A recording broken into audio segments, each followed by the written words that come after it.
아브라함이 하나님께 묻습니다. 하나님, 하나님이 아브라함에게 이삭을 바치라 하셨는데 하나님, 내가 왜 그런 일을 겪어야 하나요? 성경에는 없어요. 그 책에 기록되어져 있는 말이에요. 하나님, 제 믿음을, 하나님을 향한 제 충심을 알지 못해서 저를 시험하는 것입니까? 이렇게 묻습니다. 하나님께서 이렇게 대답해 주십니다. 나는 내 믿음을 시험할 이유가 없어. 그렇다고 하나님을 향한 내 충심을 연단하기 위해서 그런 것도 아니야. 하나님은 아니라고 이렇게 대답해 주셨습니다. 아브라함이 하나님께 다시 묻습니다. 그러면 왜 저에게 이런 시험을 당하게 합니까? 그때 하나님이 말씀하십니다. 열방에 증거를 심기 위해서 그랬다. 이렇게 이야기를 하게 됩니다.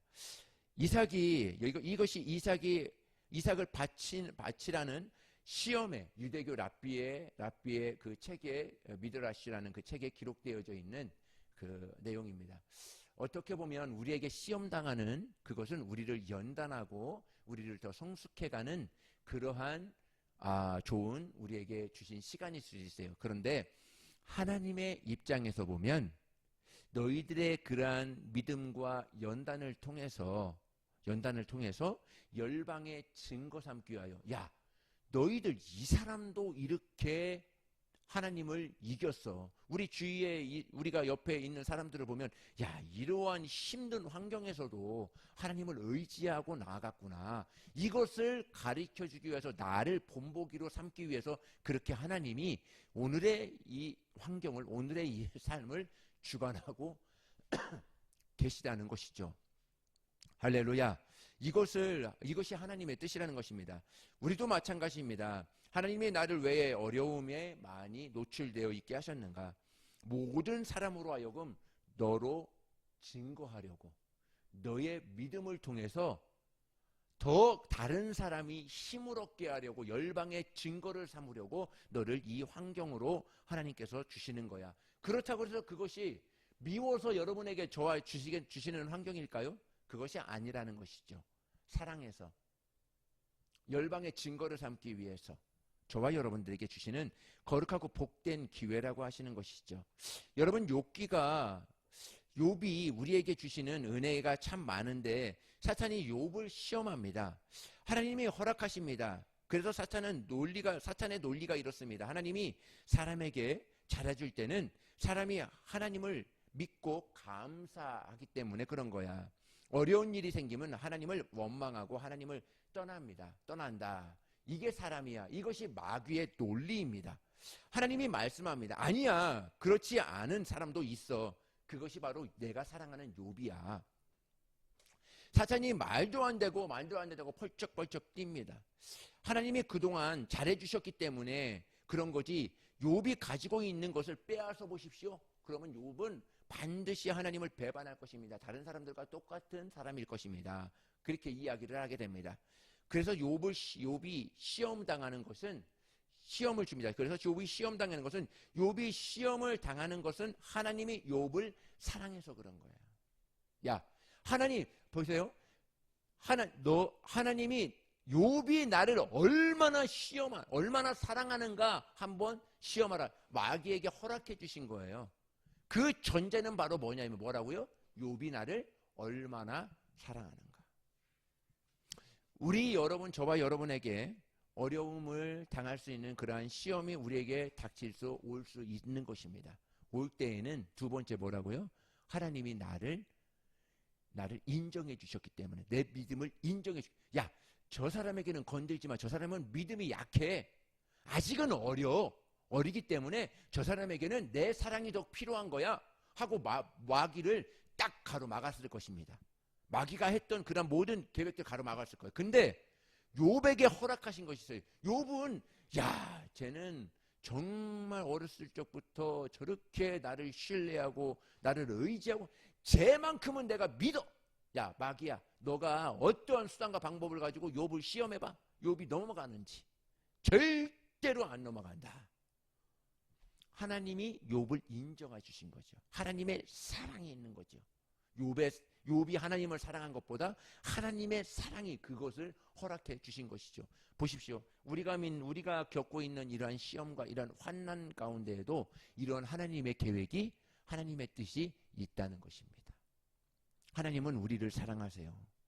우리를 누구보다도 지켜주시길 원하시고 그 아들 예수 그리스도를 십자가에서 내어주시기까지 우리를 사랑하신 하나님의 그 사랑이 마귀의 알약한 그 자그마한 그 계략 때문에 우리를 넘겨주시는 하나님이 아니세요.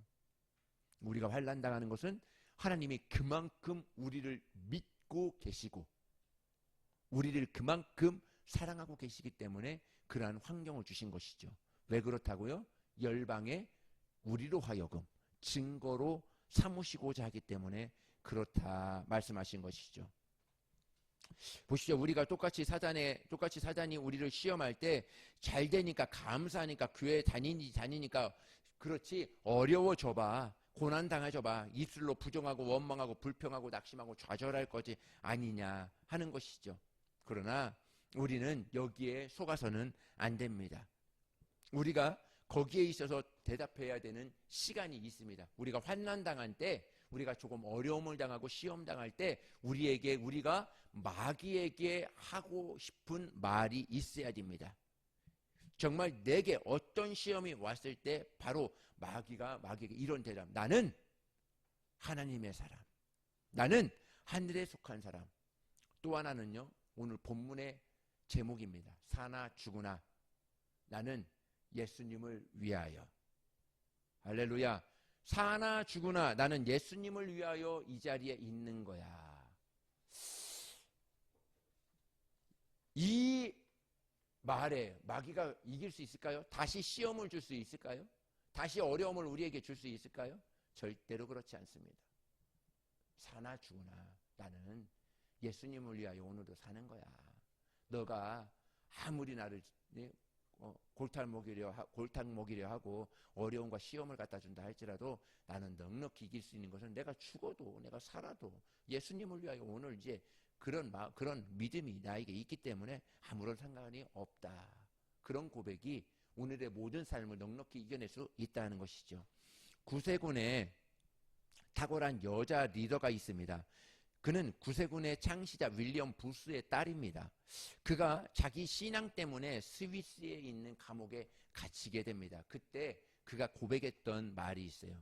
내 영혼의 사랑이신 주께서 나와 함께 계시니 감옥도 천국으로 변하도다. 예, 어떠한 시험이 있을지라도 그것으로 나의 믿음이 흔들리지 않는다. 왜 그러냐면 주님이 나와 함께 하시기 때문에. 정말 사나 죽으나 오늘의 삶도 우리 주님을 위하여 내가 사는데 내가 욕 좀 먹으면 어때? 내가 조금 힘든 일 좀 당하면 어때? 내가 조금 무릎팍 깨지면 좀 어때? 내가 오늘도 사나 죽으나 우리 주님의 것인데 주님이 나를 이 환경을 주시고 주님이 나를 이 환경을 허락해 주시고 주님이 나를 사랑하고 계시는데 지금도 나를 지키고 계시는데 이것쯤이야. 그러한 믿음이 저와 여러분에게 있다면 오늘의 삶도 그렇게 정말 무거운 삶이 아니고 어떻게 보면 기쁨의 삶이 되지 않을까 보게 됩니다. 여러분 이것이 증인입니다. 내가 주와 함께 있으니 내가 주님 안에 거하니 감옥도 천국으로 변하는구나. 내 영혼의 사랑이신 주께서 나와 함께 계시니 내 지금의 형편이 천국이구나. 내가 지금의 삶이 천국이구나. 하나님은 그런 증인으로 우리를 쓰시기를 원하신다는 것이죠. 여러분 보십시오. 그렇게 생각했으면 좋겠습니다. 오늘 한 주간의 삶을 그렇게 한번 살아봤으면 좋겠습니다. 내가 사나 죽으나 예수님을 위하여 한 주간, 이번 한 주간 산다. 어떠한 환경이 내 가정도 천국이다. 내 교회도 천국이다. 내 직장도 천국이다.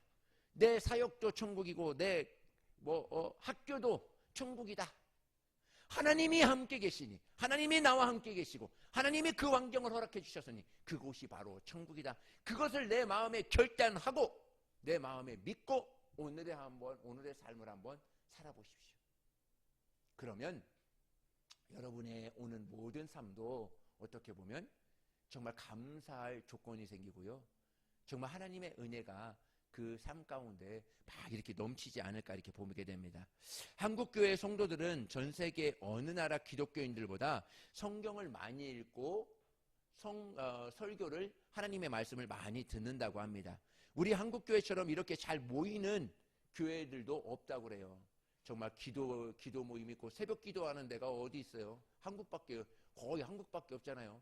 다른 나라에서 새벽 기도한다. 한국 선교사님이 가서 그곳에서 새벽 기도를 한 거예요. 네. 금요 기도회가 어디 있습니까? 수요 예배가 어디 있어요? 그냥 주일 예배, 잠깐 예배를 드리고 끝나는 교회들이요. 다 그런 나라예요. 근데 한국 교회들 보십시오. 새벽 기도, 금요 예배, 수요 예배, 주일 오후 예배, 나눔 예배, 또 목장 예배도 있어요. 주중에 예배. 그리고 또 나와서 시간 되면 또 전도합니다. 야, 기가 막힌 것이죠.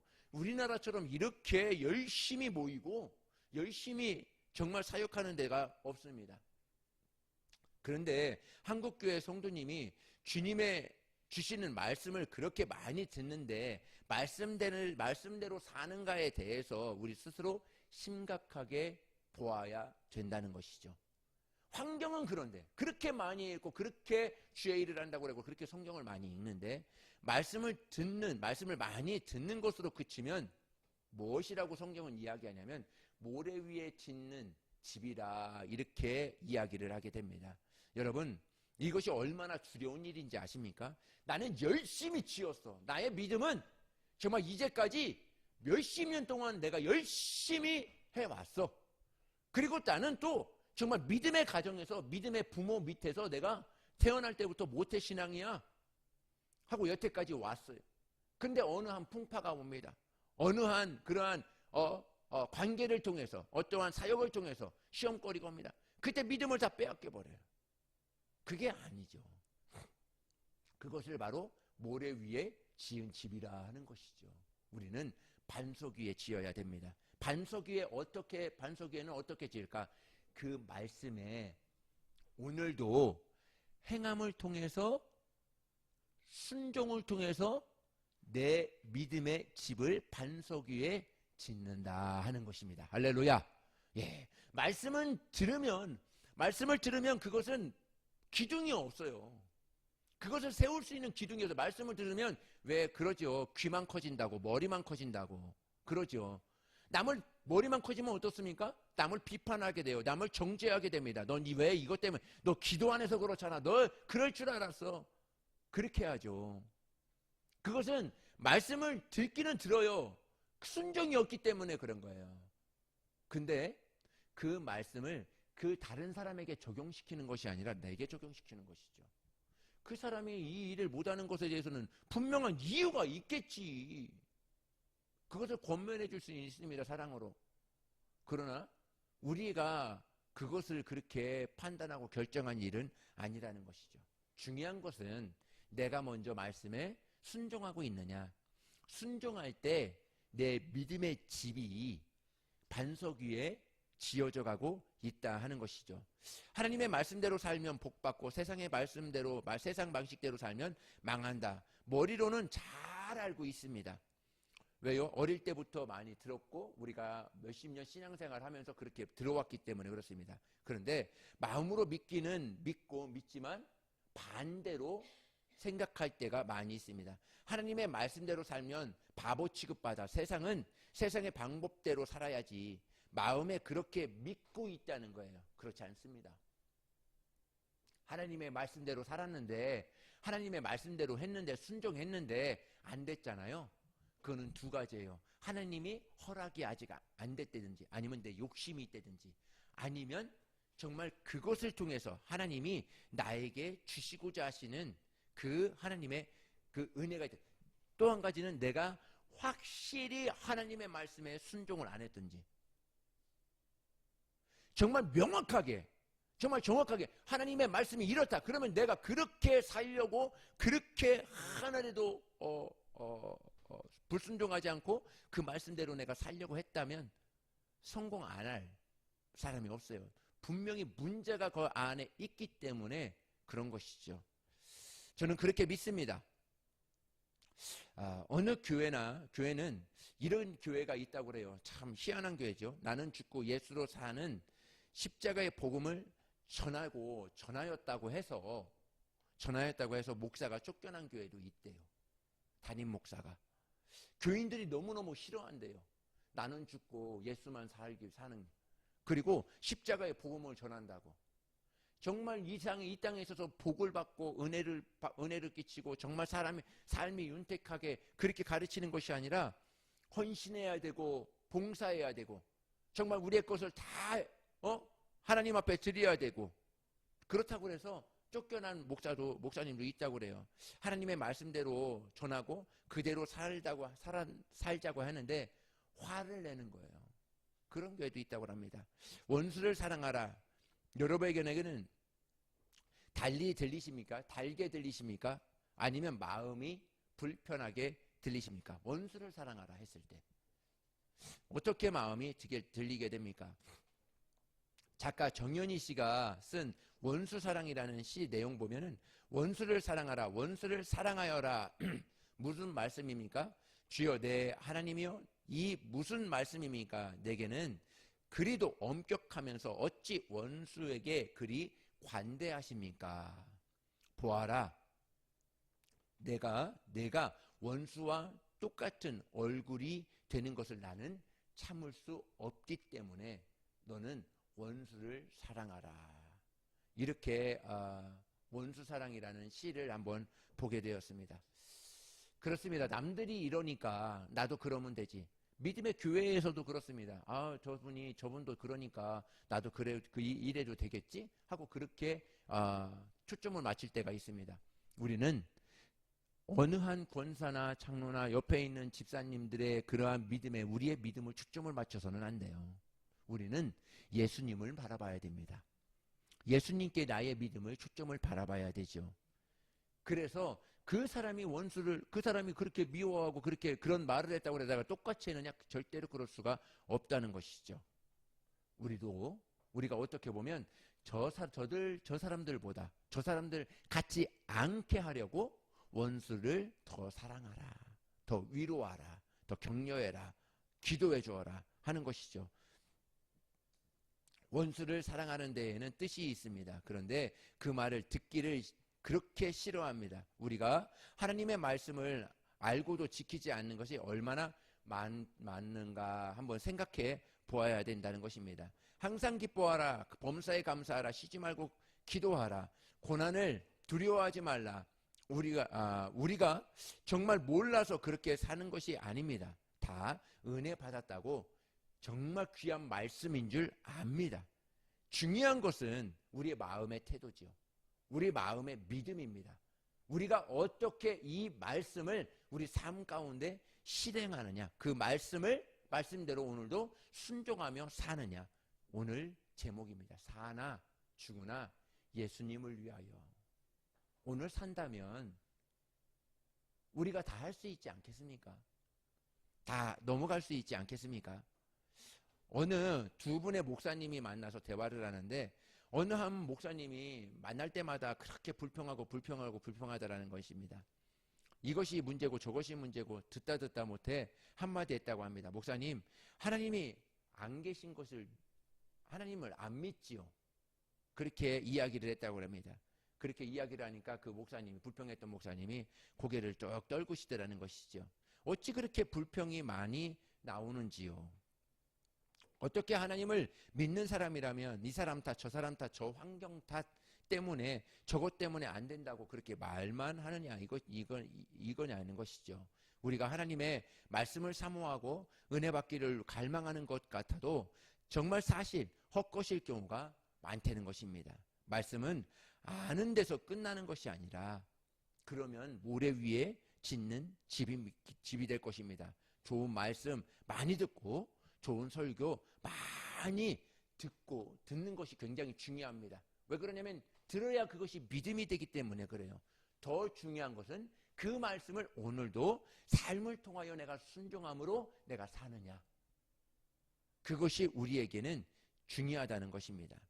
여러분 정말 어려운 때 순종해야 하는 순간이 왔을 때 그때 명심해야 합니다. 주님 안에 거해야만 하나님의 말씀에 순종할 수 있기 때문에 그래요. 주님 말씀에 거한다? 사나 죽으나 예수님을 위하여 오늘도 산다. 결단하는 것이죠. 여러분, 주님 안에 거하는 것이 무엇일까요? 바울은 이렇게 이야기를 합니다. 로마서 14장 8절의 말씀입니다. 우리 읽습니다. 시작. 우리가 살아도 주를 위하여 살고 죽어도 주를 위하여 죽나니 그러므로 사나 죽으나 우리가 주의 것이로다. 주님 안에 거한다 했을 때 우리 삶의 태도를 이렇게 정하는 거예요. 사나 죽으나 내가 오늘도 예수님을 위하여 산다. 여러분, 주님 안에 거한다는 것이 무슨 뜻일까요? 정말 그 주님과 함께 죽고 주님과 함께 살아가는 것, 정말 예수밖에 없다. 그것을 오늘도 믿고 시인하는 것이죠. 나를 주님 안에 들어가게 했으니까 그러면 주님이 내 안에 거하시고 그러면 내 삶 속에 열매를 맺혀야지. 열매는 무엇으로 맺을까요? 우리 삶의 순종함을 통해서 열매를 맺히게 되는 것이죠. 잎사귀는 풍성합니다. 꽃은 잘 핍니다. 그런데 열매를 맺혀야 되는데 그 열매가 우리 순종함을 통해서 하나님은 열매를 맺히기를 원하신다는 것이죠. 여러분, 조금 힘들어 보여도 이해가 되지 않아도 하나님의 말씀이니까, 하나님이 세워주신 하나님의 종이니까, 하나님의 사람이니까 그대로 살아봐야지. 그대로 한번 순종해 보아야지. 내 마음에 이해가 되지 않아요. 내 마음에 들지 않아요. 그러나 하나님이 나에게 붙여준 하나님의 사람이라면 그 말씀을 한번 들어봐야지. 왜요? 그 힘은 어디서 난다고요? 살아도 주를 위하여 살고 오늘의 삶도 주를 위하여 죽으면 주님이 내 안에 거하시면 나는 그 힘으로 순종할 수 있어. 나는 믿어지지 않아. 나는 순종하고 싶지 않아. 그런데 나는 이미 죽었으니까 내 안에 주님이 사시니까 오늘도 순종하며 한번 살아보아야지. 그렇게 결정을 할 수 있다는 것이죠. 그렇게 내 삶의 태도를 바꾸어 나갈 수 있다는 것입니다. 미국의 야구 시합하는 메이저리그의 최초 흑인이 메이저리그가 된 일이 있었습니다. 제키 로빈슨이라고 하는 사람입니다. 백인들만이 선수였을 때 흑인이 처음으로 들어가서 이제 야구 선수가 되는 세계적인 야구 선수가 되는 그러한 일이었습니다. 근데 처음에 그 흑인 선수와 구단주와 계약을 맺을 때 딱 한마디를 통해서 계약을 맺게 됩니다. 그게 뭐냐면은 그 구단주가 이 흑인에게 하는 말이 반드시 무슨 일이 있어도 내 입에서 불평하지 마라. 그 이야기를 합니다. 그것만 지켜달라 합니다. 그것을 이 로빈슨은 끝까지 지켜냅니다. 왜 그러냐면 그때 당시에는 흑인이 어떻습니까? 흑인은 그냥 사람 취급도 못 받아요. 그냥 동물 취급받고 어디에 여기 이 구단주에 어떻게 들어와 할 정도로 그렇게 비난을 많이 받았기 때문에 들어와서도 그렇게 많은 고난을 많이 받았습니다. 그런데 이 흑인은 끝까지 버텨냅니다. 침뱉음을 당하고 발짓거리를 또 당하고 그렇게 무시를 당해도 끝까지 이겨냅니다. 왜 그렇죠? 이 흑인의 마음에는 이 메이저리그의 이 구단주에 온 것이 자기에게는 얼마나 큰 영광인지 몰라요. 세계 최초로 들어왔으니까요. 자기에게는 이것을 절대로 놓칠 수가 없는 거예요. 그 큰 영광을 놓칠 수가 없는 거예요. 그러니까 누가 핍박을 하든 누가 침뱉음을 당하든 누가 나에게 모욕을 주든 그것은 이 영광과는 비교할 수가 없는 거예요. 우리의 믿음도 그렇지 않을까요? 우리가 오늘 살아갈 동안에, 우리가 오늘 주의 일을 할 동안에 하나님이 나에게 주신 생명, 예수 그리스도를 통하여 나에게 주신 은혜, 그 은혜와 오늘의 내 삶을 통하여 닥쳐진 그 어려움들, 그 시련들 비교할 수 있겠습니까? 나를 그렇게 모욕하고 그런 눈으로 보는, 좋지 않은 눈으로 본다 할지라도 그것과 하나님이 주신 그 영광과 좋게 비교할 수 있겠느냐 하는 것이죠. 내 안에 나는 죽고 정말 예수로 사는 사람, 예수를 위하여 산다면 오늘의 삶도 그와 같이 정말 믿음으로 감사하면서 살 수 있지 않을까 하는 것이죠. 저는 항상 그렇습니다. 지금도 그렇습니다. 제가 하고 있는 일이 너무나 넘치는 일이거든요. 나의 실력보다, 나의 인격과 나의 재능보다 하나님이 나에게 맡겨주신 이 사역은 더더욱 너무나 넘치는 일이에요. 그렇기 때문에 어떠한 것으로 나를 이야기를 할지라도, 음해하거나 나에게 그런 싫은 소리를 할지라도 내가 이것을 놓을 수 없는 것은 그 영광과 하나님이 부족한 나에게 하나님이 이러한 큰 영광을, 정말 큰 사역을 맡겨주신, 설교 사역은 어떻습니까? 이 선교 사역은 어떻습니까? 이 목회 사역은 어떻습니까? 다만 세상에 어떤 것과 이 사역을 바꾸겠어요, 제가. 이 큰 사역을 주셨기 때문에 다만 어떤 것으로 나에게 온다 할지라도 비교할 수 없는 것이죠. 넉넉히 이겨낼 수 있는 것이죠. 왜요? 나에게 이렇게 큰 영광을 허락해 주셨기 때문에 그렇죠. 여러분, 저와 여러분도 그렇습니다. 제가 이렇게 주의 일을 하고 있지만 예수 믿는 것 하나만이라도요, 예? 내가 지옥 가는 인생에서, 영원히 지옥 갈 수밖에 없는 그 인생에서 예수 그리스도를 믿음으로 오늘도 하나님 앞에 예배드리고 하나님 앞에 찬양하고 정말 하나님의 은혜를 받아 구원받은 은혜의 사람이 되었다, 이것 하나만으로도 오늘의 삶을 넉넉히 이겨낼 수 있지 않겠습니까? 그 영광과 어떻게 다른 것, 세상 것을 어떻게 비교할 수 있겠느냐는 것이죠. 마귀의 작품은 마귀의 일은 이래요. 예전에 2006년도에 독일 월드컵이 있었어요. 월드컵 아시죠? 콘 말고. 한숨 소리가. 월드콘 말고 월드컵. 네. 저만 웃네요. 네. 거기에서 결승전이 있었어요. 결승전에 누가, 어느 나라가 붙냐면은 프랑스와 우리 이탈리아가 붙습니다. 근데 프랑스에는 아주 유명한 선수가 있어요. 이제 그 사람이 누구냐면 이름이 지단이라는 사람이에요. 지단이라는 사람인데 프랑스에서는 그 사람이 없어서는 안 돼. 이 사람은 주특기가 뭐냐면 자기가 골을 그렇게 잘 차지는 않아. 근데 패스를 기가 막히게 해줘요. 아주 공 패스를 딱딱 줄 수 있는 그 시야가 굉장히 넓기 때문에 그 중간에서 골을 딱 받으면 아주 기가 막히게 합니다. 공도 잘 차긴 잘 차죠. 그래서 이 지단이라는 사람은 프랑스의 정말 중심에 있는 그런 사람이었어요.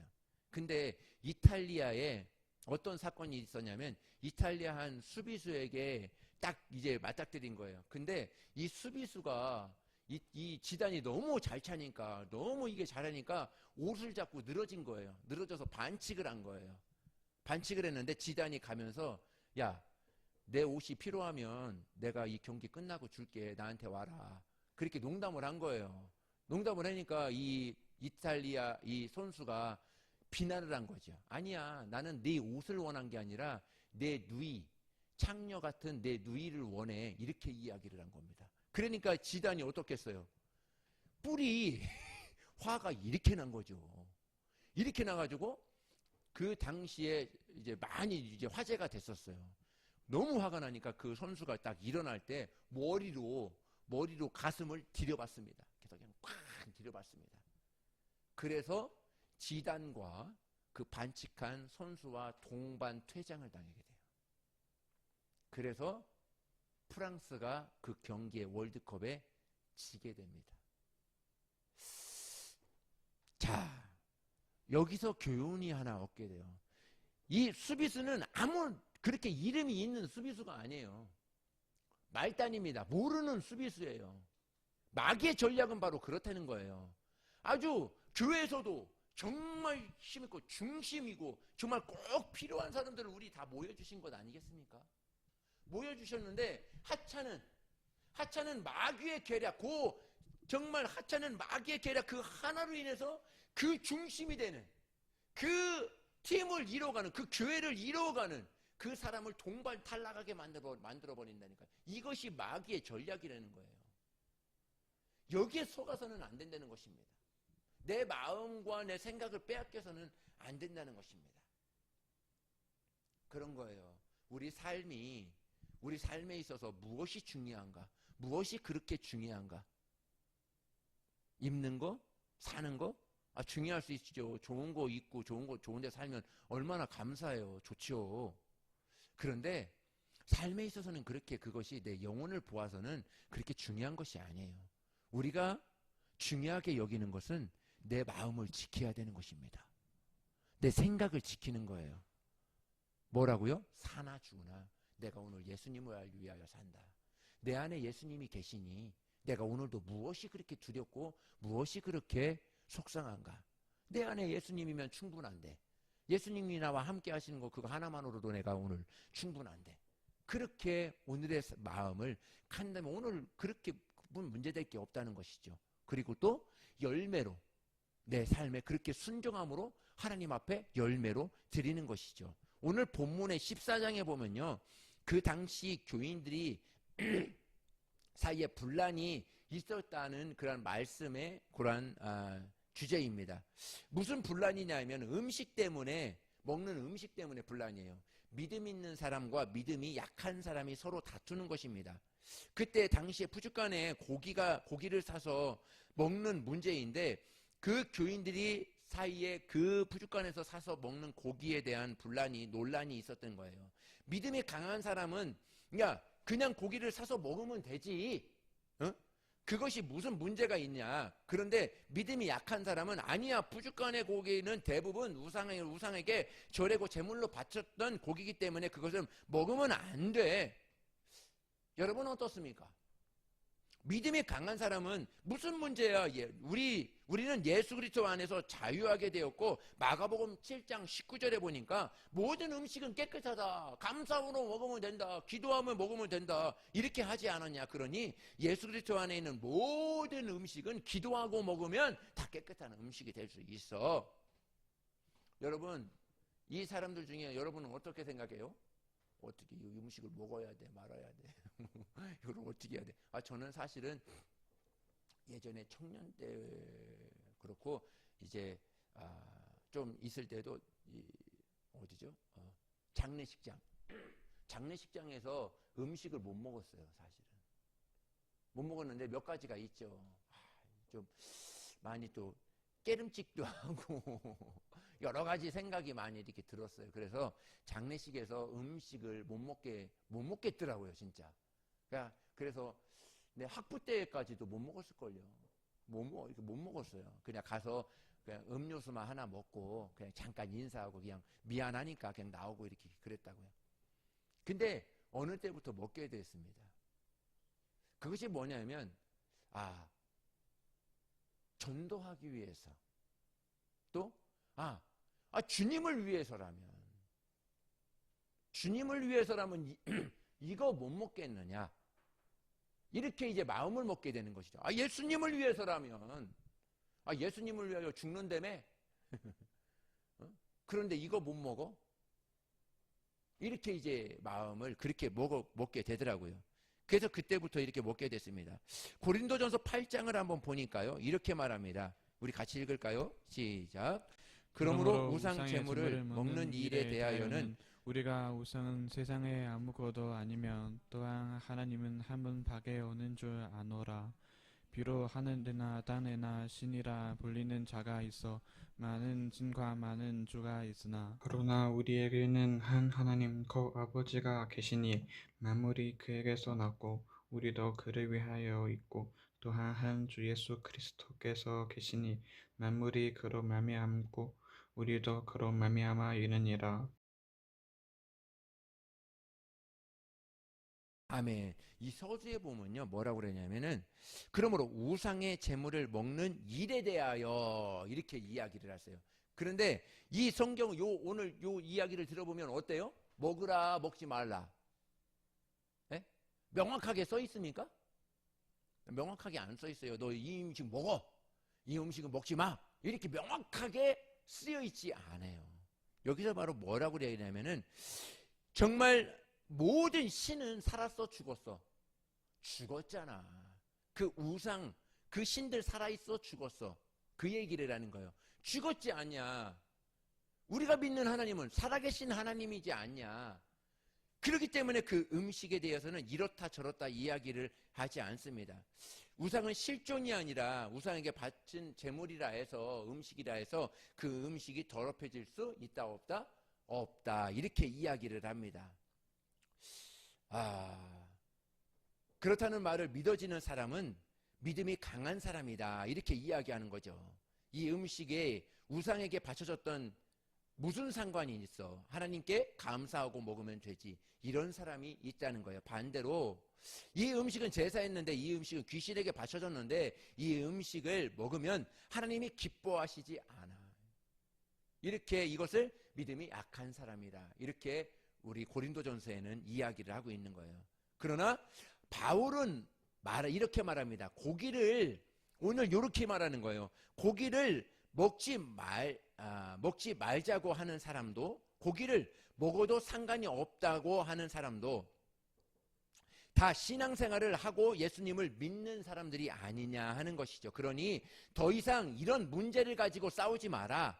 사나 죽으나 예수님을 위하여 사는 자의 그 믿음으로 그것을 판단하고 그것을 하면 된다. 그것을 가지고 우상에게 바쳐서 그 음식을 먹었던 그것을 먹는 사람이든, 내가 기도하여서 먹는 사람이든, 그렇지 않고 믿음이 약한 사람은 그것을 못 먹든, 그것에 대해서 그것을 통해서 싸우지 마라. 그거는 사나 죽은, 내가 예수님을 믿고 믿지 않고 그것과는 전혀 상관이 없다. 구원과는 상관이 없으니 그것과는 싸우지 마라. 이렇게 이야기를 하게 되는 것이죠.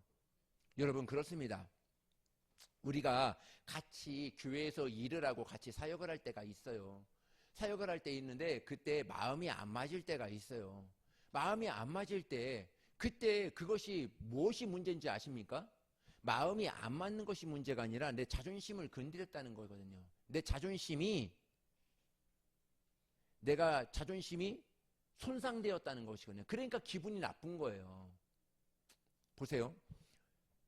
여러분, 사나 죽으나 예수님을 위하여 하는 것, 또 뿐만 아니라 교회 사역은 주님을 위하여 하는 거예요. 주님을 찬양하고 주님 앞에 예배드리는 겁니다. 그것이 나와 무슨 상관이 있어? 내 마음, 내 자존심을 상하고 내 마음에 안 드는 것과 무슨 상관이 있어? 사나 죽으나 우리 주님을 위해서 오늘도 찬양하는 것이 목적인데, 우리 주님을 내 마음에, 내 영혼이 우리 주님을 찬양으로 영광 돌리고 우리 예배가 하나님 앞에 온전히 올려드리는 것이, 그것이 목적인데, 내가 자존심이 조금 상하고 내가 조금 그런 환난을 당하고 그런 것이 내가 무슨 문제가 있느냐 이거예요. 그 하나님 앞에 영광 돌리는 그 영광과 그 영광에 좋게 내 자존심과 비교할 수 있겠느냐 인 것이죠. 저는 그렇습니다. 제가 청소할 때 손이 커서 장갑도 끼지 않는, 고무장갑 끼지 않는 이유가 있어요. 손이 커서. 그런데 일부러 그렇습니다. 일부러 맨손으로 할 때가 많아요. 물론 막 이렇게 지저분하고 막 이렇게 약이 막 독하거나 그럴 때는 장갑을 꼭 껴야 되겠죠. 근데 청소하고 휴지통 내가 할 때 꼭 맨손으로 하는 이유가 있어요. 야, 저 쓰레기보다 네 손이 더 더러워. 네가 더 더러워. 쓰레기보다 저 휴지통에 있는 그거보다, 라지보다 네가 더 더러워. 근데 어떻게 보면 저게 휴지통이 더 깨끗할 수 있어. 인정해버리라는 것이죠. 내가 손으로 막 하고 가서 또 비누로 한 2-3번 닦으면, 나 2번, 3번 닦아요. 비누로 막 또 닦습니다. 내가 조금 무너지면 좀 어떻습니까?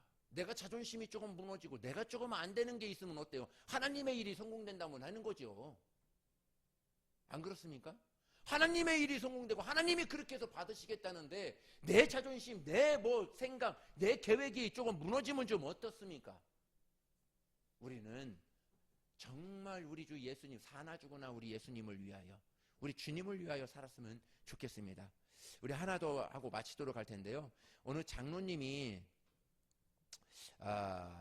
어느 교회에 목사님이 계시는데 그 교회는 성찬식이 없대요. 성찬식이 없고 뭐를 했냐면 세족식을 한대요. 세족식을 하는데 이제 세족식을 하는데 목사님은 꼭 의도적으로 한 것은 아닌데 목사님이 꼭 왼쪽 발부터 씻기더라는 거예요. 세족식을 하는데. 근데 그것을 본 장로님은 불편한 거예요. 왜 왼쪽부터 할까? 항상 좋은 거는 오른쪽인데 오른쪽부터 했는데 성경에는 이렇게 하면서 이 장로님이 약간 불편한 마음을 갖고 있었어요. 그래서 보다 못해 장로님이 목사님에게 이야기를 했다고 하면 목사님 왼쪽 발부터 씻기는 것보다 오른쪽 발부터 씻기는 것이 낫지 않겠습니까? 이렇게 이야기를 했다고 합니다.